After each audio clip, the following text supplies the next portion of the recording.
Voici notre classeur Excel Astuces pour l'astuce numéro 43.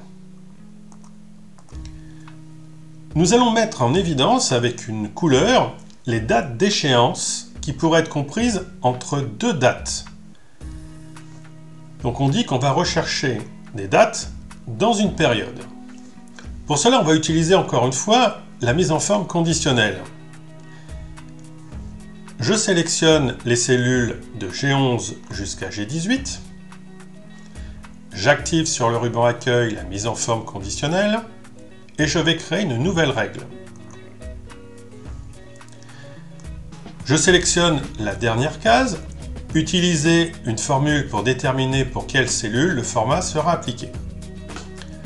Je vais saisir ici donc la formule qui va me permettre d'aller rechercher les valeurs qui m'intéressent.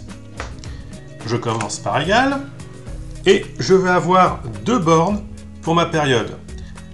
La période basse et la période haute. Donc ça veut dire qu'en réalité, je vais faire deux calculs qui vont être regroupés dans la fonction et.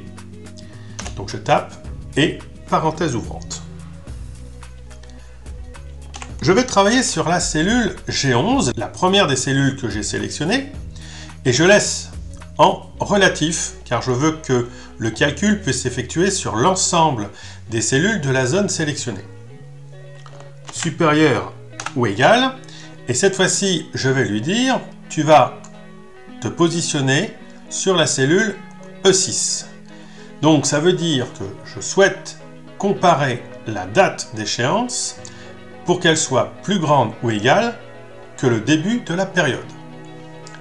Mais ici, E6 doit rester en absolu, car c'est précisément à cet endroit que se trouve l'information qui ne variera pas. Point virgule. Ensuite, je remets G11, qui est toujours la première cellule de ma zone de cellules sélectionnées, et il doit être inférieur ou égal, donc plus petit ou égal, à la fin de la période. Donc je clique sur la cellule E7, qui elle aussi sera en absolu. Je ferme la parenthèse, puis je vais venir donner le format, donc qui est la couleur dans laquelle je veux obtenir les dates d'échéance. Pour cela, je choisis le remplissage, et pour mon exemple, je vais prendre le jaune. OK, puis OK. Donc ici, dans la zone de date d'échéance, nous n'avons aucune date en jaune. On va saisir donc les deux dates de notre période. Imaginons que je fais une recherche entre le 14 décembre 2023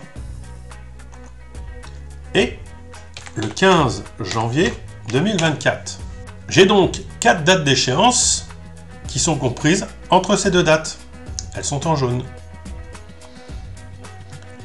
Je peux faire varier ces dates.